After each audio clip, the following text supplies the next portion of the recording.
The laws defining personally identifiable information and how PII can be controlled and processed are different in different countries, states, and provinces. And unfortunately, there's not much legal precedent for how these laws are to be interpreted. When handling PII originating from a specific jurisdiction, the laws of that jurisdiction and the advice of legal counsel take precedent over what I say here.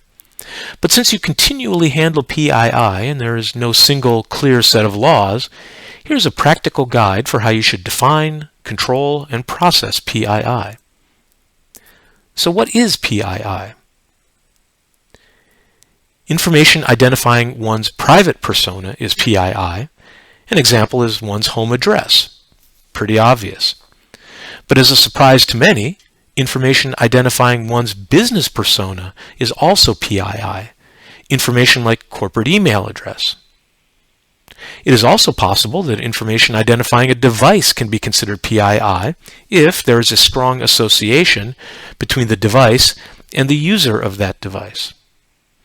And finally, reaching into the area of statistics, PII might consist of multiple pieces of data where no one piece uniquely identifies a person, but taken all together, they have a high enough statistical probability of identifying a person.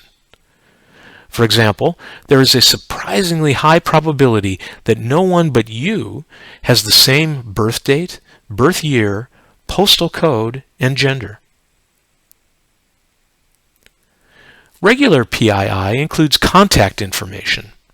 Sensitive PII associates that contact information with attributes like medical condition, financial account information, religious or political views, etc. Responsibilities for data privacy are not because of business relationships.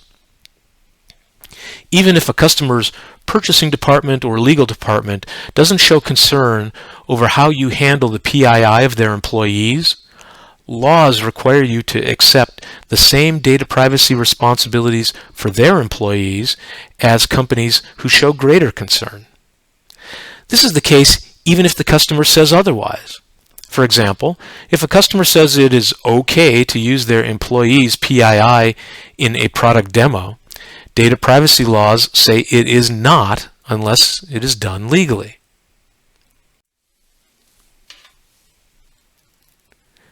You certainly are allowed to collect, control, and process PII as long as you do it legally. So how can you legally process PII? The following are all requirements. You must state to the individual what PII you want to collect about them, and why you are collecting it, and what you will do with their PII. That is also known as the stated purpose. Before collecting the PII, you must receive explicit consent from the individual to do so. That is, you must assume the individual will not allow the collection and only collect if they allow it, not the other way around. Once collected, you and all of your affiliates must process the PII only for the stated purpose. When the stated purpose has been completed, you and your affiliates must delete the PII. Upon request from the individual, you and your affiliates must correct or delete the PII.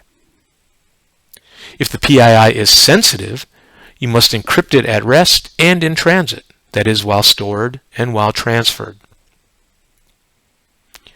Some jurisdictions, like the EU, Canada, and the state of Massachusetts, are particularly concerned about the PII of their citizens, but even more concerned when that PII is transferred outside of their jurisdiction. In these cases, you usually have to provide a customer from that jurisdiction additional assurances that you will keep that information private after it has crossed that jurisdictional boundary.